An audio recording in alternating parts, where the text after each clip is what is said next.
Hello and welcome to Learning to Learn. Today we're going to be talking to somebody who's quite difficult to introduce because he does so many things. He's an author, he's a trainer, he does public speaking, he deals with individuals, he set up his own company, he does in-company training. But the main theme, the thing that goes all the way through what he does is innovation. In fact, you could say that he is Mr. Innovation. His name is Alfons Cornella. Good morning, Alfons. Good morning. It's a pleasure to meet you. Pleasure for me. Great. Could you start off by telling us a little bit about how you got to be where you are today? I started writing in an encyclopedia when I was very young, so I learned a lot about many things. After that, I realized that organizing information should be done in a different way because back in that time, we were writing articles with a normal typewriter. So I was interested into organizing information that brought me to the internet and the internet to innovation. So I think my life has been a set of things, a set of connections one to the other with no previous I will say knowledge on that. I mean it's like I got to the point where going back in time I understand that everything I've done has been useful, but there was no specific decision on what I had to do in that point in time. So it's just a coincidence. Why innovation? Well, innovation because I think it's necessary, and I sort of feel like interested in anything that's new. So probably my mindset is more prepared for moving from one thing to the other. So I don't like to stick into something. I want to see new things. So innovation is a pretty interesting field to live in because every now and then you see the opportunity of new ideas and the possibilities of putting something into question or be in this permanent quest for new things. So it's pretty stimulating. I think it's not for everybody. I mean, there are people that just require some specific framework where to move and where to work. So to know exactly what I have to do now, today.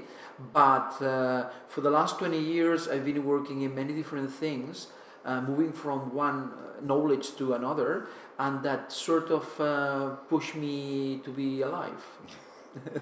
It gives you a reason to get up out of bed in the morning. Yeah, sometimes it's difficult. It's like I will stay in the bed, but well, it's stimulating. And on top of that, I mean, we live in a moment in history. It's so interesting in terms of the changes that we are going to experience. Some of them positive, some of them negative. But if there is a time in history where change is the definition of the zeitgeist, the moment of time, is this one.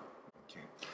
You mentioned the word useful, that innovation, what you do is useful. Yeah. Could you give maybe just one example so the viewers could get an idea of the sort of things that you're achieving? Yeah. Well, there are actually products in the market that have been the result of processes that we manage or we stimulated. For instance, there are some products in some banks in Spain that were the direct result of some of our activities. If you want just an example that may illustrate what I'm saying, some years ago, 4 or 5 years ago, one of the law firms in Barcelona, they wanted to start a culture of innovation. These were lawyers, so innovation was like a contradiction in terms with innovation. But they wanted to start, and after a process that we stimulated within the company, they realized that there was a lot of technology going on that will change their business, be it artificial intelligence and all that. And 5 years after that, this very week, they presented one sort of club or one sort of organization to promote legal technology from Barcelona. So to me, is just an example of how people that were far away from the concept of innovation understand that there is something for them in this idea, and that they start a journey that lead them to change the very basics of what they do. So after 20 years in our professional experience, I can see many examples of companies that were zero in terms of innovation, and now they consider that innovation is important in their activities. You say that you have done all of these things, but it's not just one person, it's not just an Alfons machine here. We're sitting in this wonderful space here in Barcelona, which is called the Institute of Next. Who is the Institute of Next? Yeah, for the last 20 years we have been many people. I mean, this project has got the participation of more than 150 people across these 20 years. So some of them very young people that now are very good professionals in very different fields. Actually, just as an example, I don't know whether you want to put it or not, but as an example, one guy that started with us when he was 18 years old, very young designer, he just published his first front page of Time last week. So he was astonished to see how this guy was so brilliant that we all knew that sometime in the future he will be doing things like this. And now he's publishing international newspapers and journals around the world. So for 20 years we have had a lot of people working with us. I would say 150 people. Nowadays we are a team of, I will say, 10, 12 people, even more, but not from a typical structure. We work exactly as a team that come and go according to the project. So we build a team according to the needs of a project, and we dismantle the team when the project is done. It's more like Hollywood sort of film, and so in this way we can have very good professionals that could be very difficult to have under one roof, for the entire year. And what we do is project-based relationship with this team of people. And this actually works. I mean, people could work in many different teams at a time, and that's the way we can select the projects that we want to be involved in. So we don't want to just accept projects just for the sake of it, just to generate the turnover. What we want is actually to do things that are interesting and that have an impact. So the Institute of Next is an activity now where the main goal is to help organizations to understand what's the next version of them. So to help them design whatever they have to be in the future. The future being 5-10 years, so it's more medium and long term, but it's looking around in the world for examples that they could work on in order to design the next version. You could have been doing something for the last 50 years very successfully, but nothing determines that this success could go on as the world evolves in the next 2 decades. So the idea is, like Kodak camera, for instance. Kodak cameras, many examples. I mean, every single day I am talking with companies that have an extreme success right now, but they are actually challenged by something from the technology, from markets, from globalization, whatever. So any organization has to devote some time to think about their next version. I'm not saying that the entire organization have to work on that. That will be like a suicide. I mean, you have to keep on doing things, but the idea is at the same time that you follow your first operating system, which is make things go on. You have to have another team of people devoting some time designing the next version of your organization. So our main goal is to create the tools, create the situations, and stimulate management teams in order to start this new reflection on what is the next version of the organization. When we talk about innovation, then we're talking about practical innovation. Yes. We're not just talking about having the ideas, but we're talking about putting those into effect, learning new behaviors, new ways of doing things. Yeah, I think one of the critical results that we got after 20 years is that ideas, which is the basic material on which you build innovation, are not important at all. So if the process of innovation is 100, ideas is just 20% of this. Execution is the 80%. So the most problematic thing is to actually do the things, or to implement, to make things happen. And so the way you move from ideas to execution is through proposals. So you change the entire perspective of innovation in our organization when you change the name ideas, which is pretty sexy but it's not useful, into proposals. So when people learn how to build proposals that could be prototyped, so these two words are connected, a proposal that could be prototype, the whole philosophy of innovation changes, because you move from the atmosphere of ideas, which is pretty, I will say, like a ghost thing. I mean, it's not precise, it's not manageable, it's not doable, into something where you can create experiments, where you can learn from tests, you can actually try it in the market. So the word proposal or the word prototype is the key point. So useful innovation means that you stimulate people to analyze what's around them, the market, people, needs, whatever problems, and they are able to translate this situation into proposals for a change. And this proposal is something that could be experimented through a test or through a prototype. So that's when innovation becomes useful.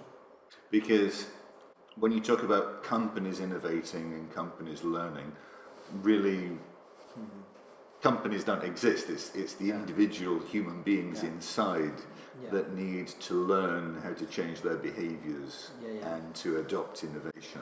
Yeah, I agree. This is one key point. I think I'm glad that you brought it to the conversation, because obviously companies are something very abstract, and the main problem in innovation is convincing people that there is something for them into innovating. So it's like what's on it for me, right? It's this sort of thing. There has to be a reason. There has to be a why I have to innovate. And if there is not this clear feeling that by involving myself in the innovation, I contribute to the progress of the company and the progress of society in general. The word progress is very important, and is analyzed in several studies that what make people contribute to innovation is the feeling of progress, that I make the world better.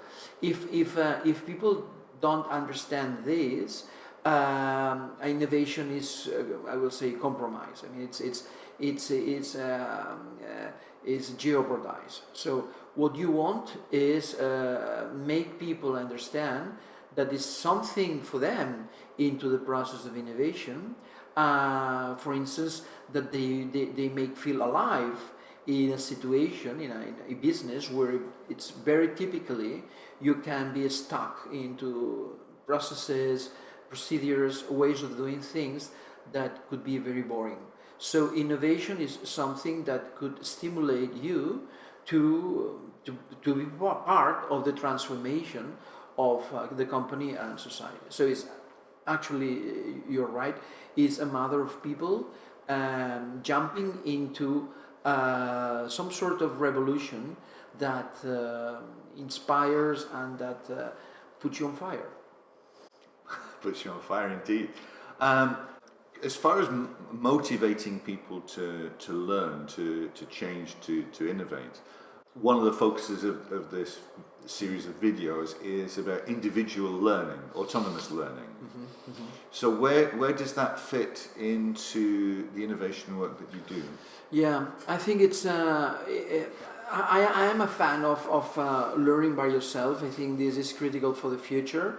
I agree that maybe we don't have the right tools or the right processes, the right mindset for that.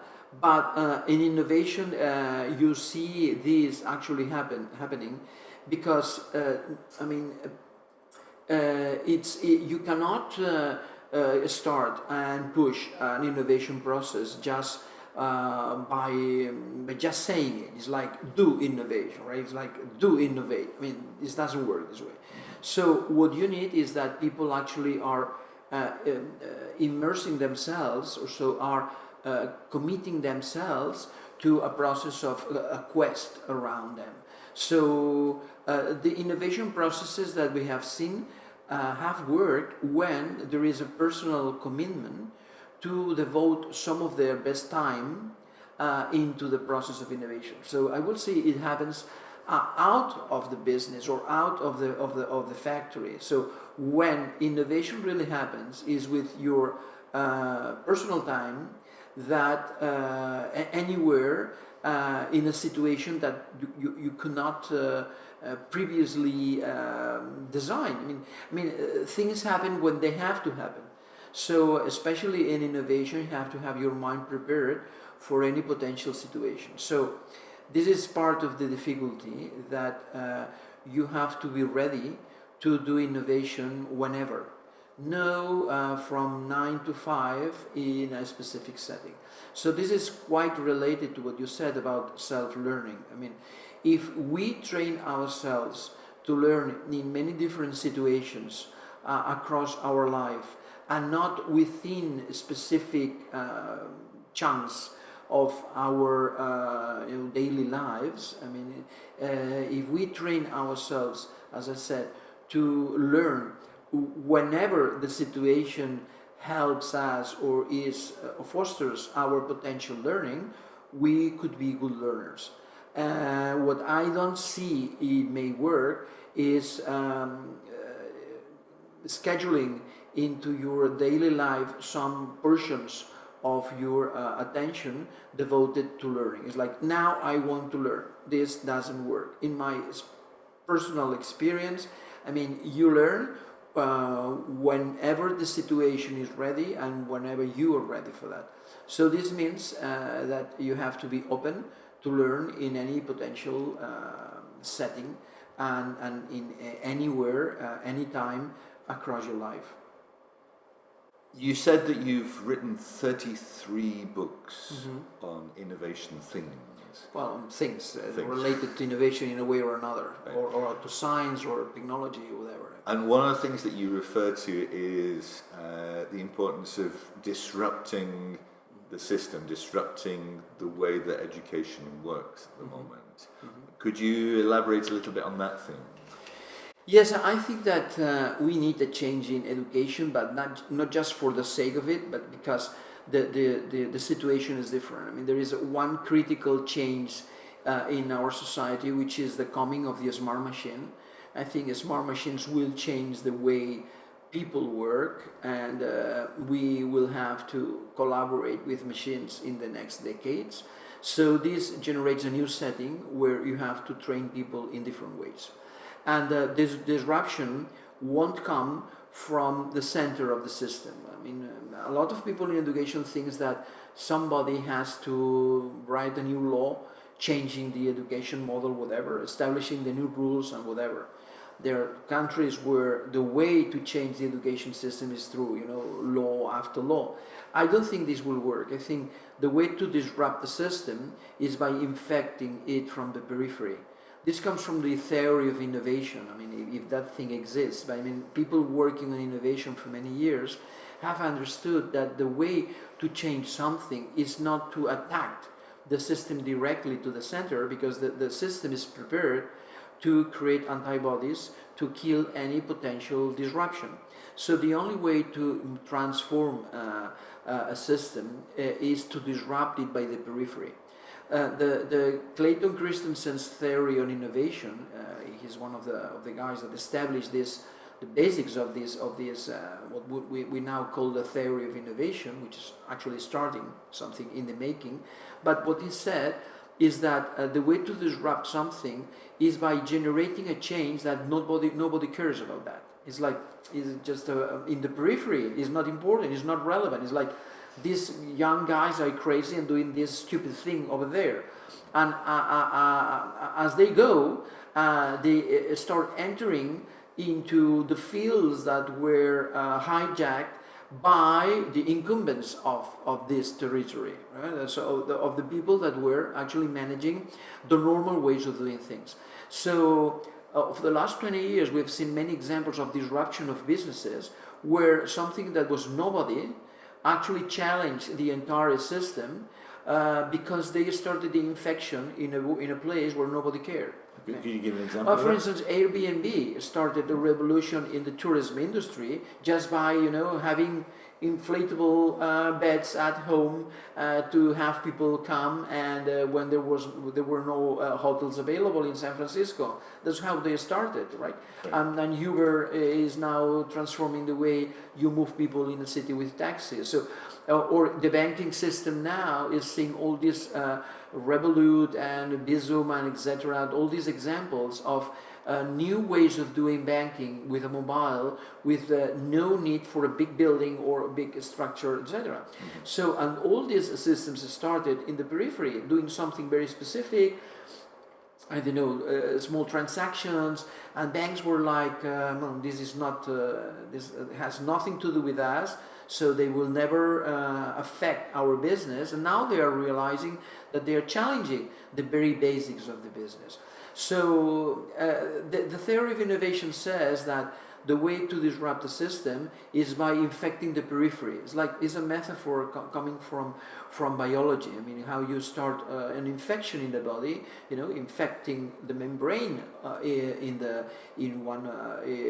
is a place where you have to enter into the cells. So it's the periphery, is the membrane. And so this actually happens in education too, I think. So what you need is infecting the periphery, which means doing things, trying new things, and documenting these things, see which of them work, creating evidence, and sharing this evidence with other people.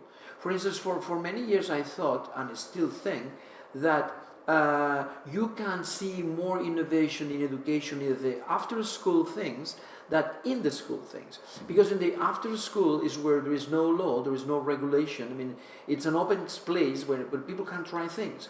So you can see more innovations in those hours after school than within the normal framework where somebody is expecting you to train people on something and to be tested afterwards with some measurement tools.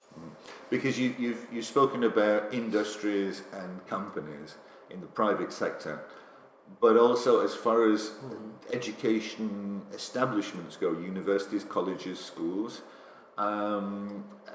I assume that this applies just as well, just as clearly.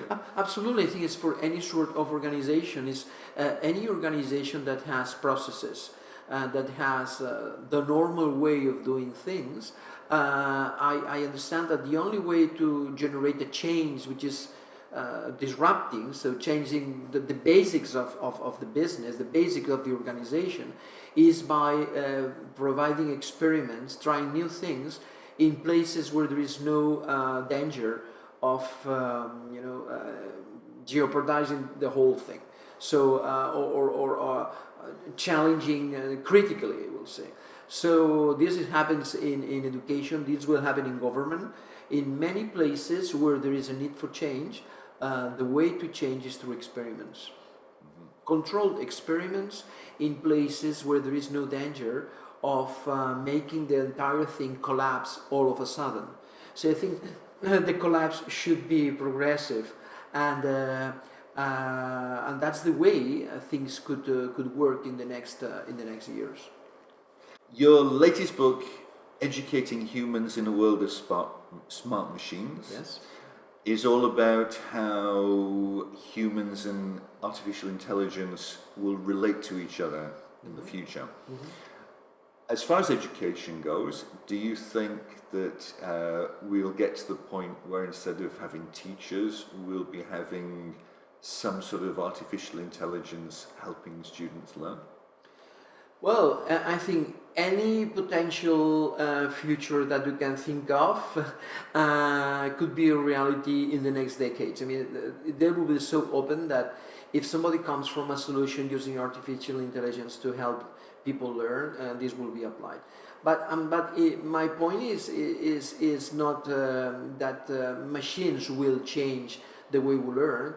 That we have to learn other things that machines cannot do. So the main point of the book is that in a world of smart machines, that they could be able to do things that for millennia could be done only by humans, and now this could be done by machines.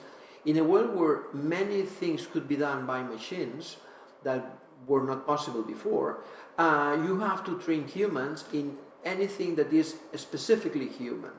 So I would say that the only option for humans in a world of smart machines is to be humans. And stressing the human differential elements on our capabilities. So what do we have that is so difficult to replicate with a machine? For instance, imagination. For instance, the empathy with other people. For instance, dexterity, the use of our hand, the connection of our hand and our brain, our social interests, etc. Creativity, whatever, improvisation. So there are many capabilities of our brain that we don't know. I mean, we don't know with the exact science right now, that those capabilities, I think, should be stressed, because if we focus our learning, our training on skills and doing things that could be replicated easily by machines, there is no future for us. So what I see is that education is in the brink of extreme change in the next decades, where everything that we have learned on education for centuries has to be transformed into a new perspective, which is stressing human capabilities to make humans collaborate with machines so that their capabilities could be augmented. So it's not a matter of substituting machines for humans, it's a matter of complementing humans and machines in order to solve more complex problems, and in order to make people progress and have a better life.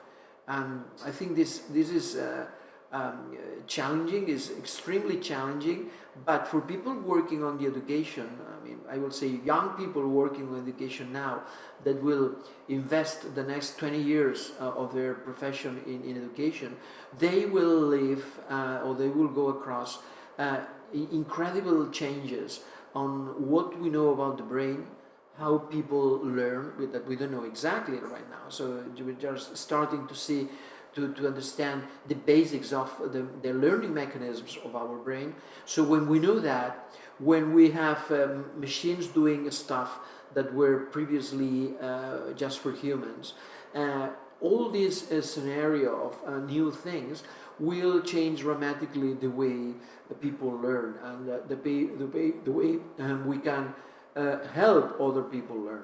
Will be fascinating. It sounds like a book which is, I'm looking for the word imprescindible in English, which is vital. It's a must for anybody to read.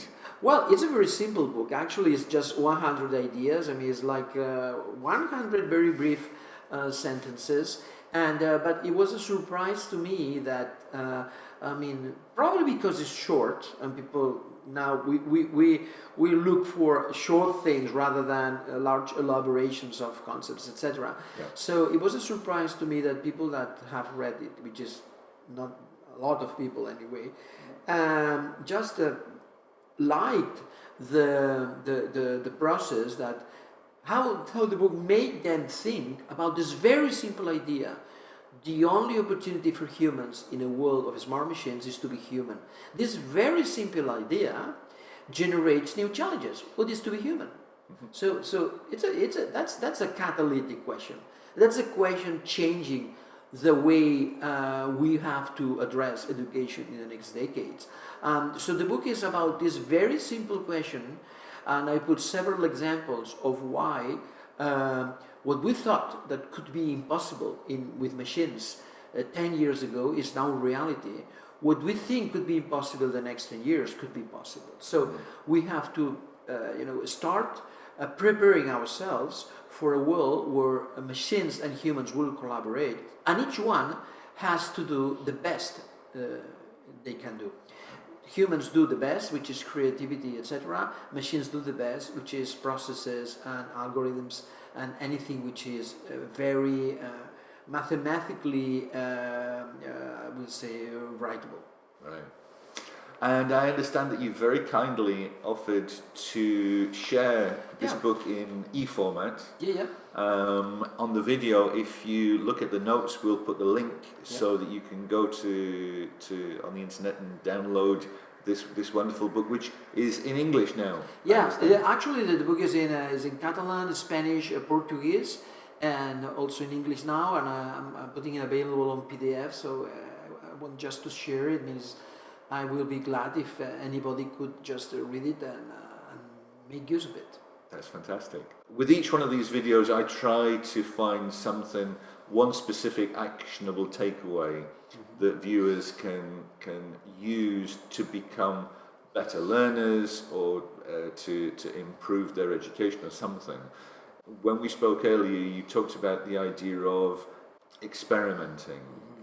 I mean, if you are in the educational setting, I mean, if you are in school or your business is educating people, training people, what I will suggest is just do more and more experiments. So try new things. For years we had one motto, which is a new day, a new idea. So the idea is every single day you have to try a new thing. So my takeaway will be experiment. Try new things, learn about other people doing things, and try it in your own educational setting. So this is for people providing training or education as an activity.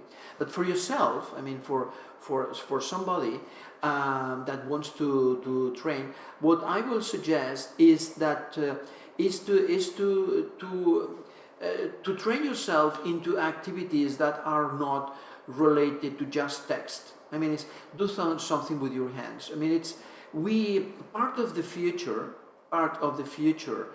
in this world of smart machines is doing things with our hands. So we have to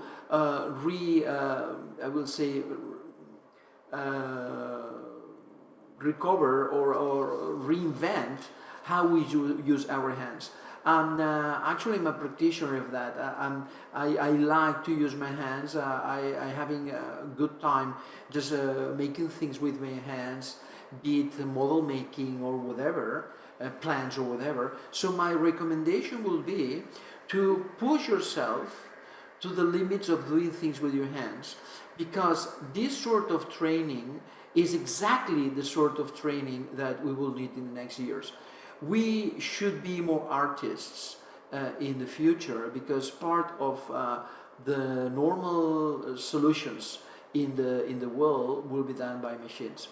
Say it in other words, train yourself to do things with your hands and train yourself to ask beautiful questions, because the problem in the future is not solving the questions, is asking the questions. So, and this could be the role of humans. Machines will solve the questions, people will ask the questions. So train yourself on asking beautiful questions and train your hands to do beautiful things. That sounds great.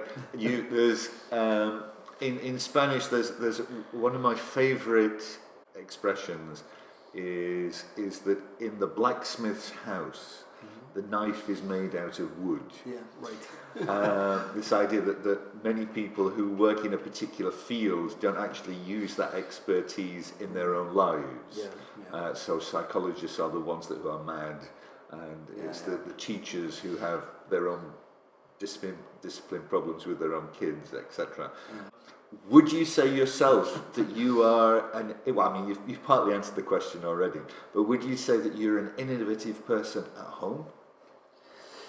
It's a good question. I think we can apply that saying about the blacksmith. I mean, it's true. I mean, I don't know whether I am that innovative, but what I can say is that I've tried many things across my life, and I like to do to explore new things. But I'm not that deep explorer at all. So I will say that I enjoy learning about this fantastic world, but most of the times I enjoy just staying in a place rather than exploring or pushing myself to explore the world with my feet. So it's like being an explorer in the library rather than an explorer in the forest. Yeah. So I agree. It's true. I'm not. I won't show off my exploring abilities. I mean, I'm not that sort of push out explorer or whatever. I am somebody that understands that innovation is important, that is having a great time thinking and looking at new examples of new things. But I wouldn't say that I am a very innovative person in terms of how I spent every minute of my life. Without breaching anybody's confidence, could you give an example of one of the projects that you're currently working on? Well, for instance, there is one example in the food industry, where, for instance, if you are in the food industry and especially you are working with meat, which is normal in this country, is for instance, one of our largest industries, the meat industry. You have a problem because there are many problems, but one of the problems is that probably the quest for proteins in the future will increase in the world. So as Asia and after that Africa grows even more, the demand for animal proteins will grow. So you have two possibilities. One is to increase the productivity in this field. That will be business as usual. But the next version of you is rather than bringing animal protein to the market, you bring proteins to the market in different ways. So moving just your focus from meat to proteins is a very radical change. So this is an example of a company where we can help them to move their mindset from animals that generate proteins to whatever that generate proteins. And so from being more an engineering company, you become more a biological company. So your people, your technologies, all your business assets have to be transformed, because in the future maybe you are generating proteins in the lab rather than in it's a lot of work. Alfons, thank you very much for your time. It's been a pleasure to talk to you. Remember, don't forget to check the notes, because we'll be giving you the link for Alfons's book. And thank you for watching, and look forward to seeing you next week. Bye-bye.